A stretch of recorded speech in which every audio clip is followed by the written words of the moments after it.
یہ وہی ملعون ہے جس نے تیرے سے شعبہ یعنی 3 منہ والا تیر مار کر شہزادہ علی اصغر کو شہید کیا تھا۔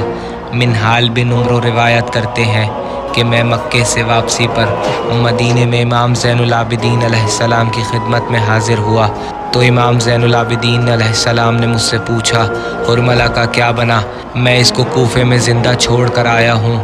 یہ سن کر امام زین العابدین نے آسمان کی طرف دستے دعا کو بلند کر کے کہا، خداوند اسے لوہے اور آگ کا ذائقہ چکھائے۔ اس کے بعد جب میں واپس کوفہ پہنچا تو اس وقت جناب مختار نے خروج کیا ہوا تھا۔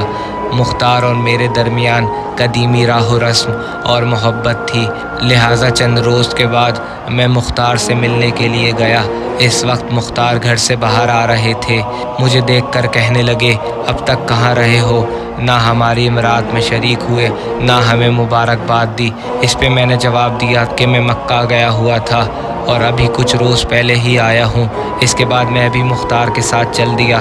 مختار جب کناسہ کے مقام پر پہنچے تو وہاں اس طرح رک گئے جیسے کسی کا انتظار کر رہے ہوں۔ ابھی زیادہ دیر نہ گزری تھی کہ ایک جماعت آئی، امیر حرملہ کو لایا جا رہا ہے۔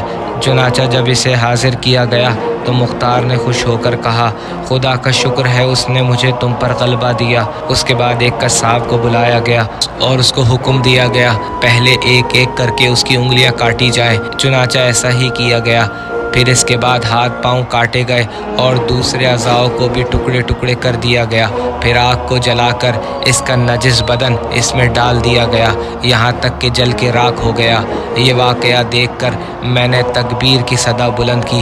مختار نے اس تعجب خیز تکبیر کا سبب دریافت کیا تو میں نے امام زین العابدین کی دعا اور ان سے ملاقات کا سارا واقعہ بیان کیا۔ یہ سنتے ہی مختار اپنے گھوڑے سے اترے اور 2 رکعت نماز ادا کی اور طویل سجدہ شکر ادا کیا اور پھر واپس اپنے گھوڑے پر سوار ہو گئے۔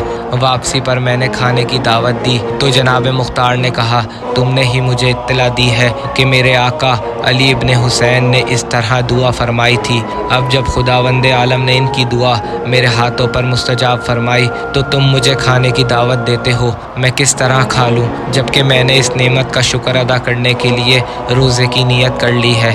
سلام ہو امیر مختار پر۔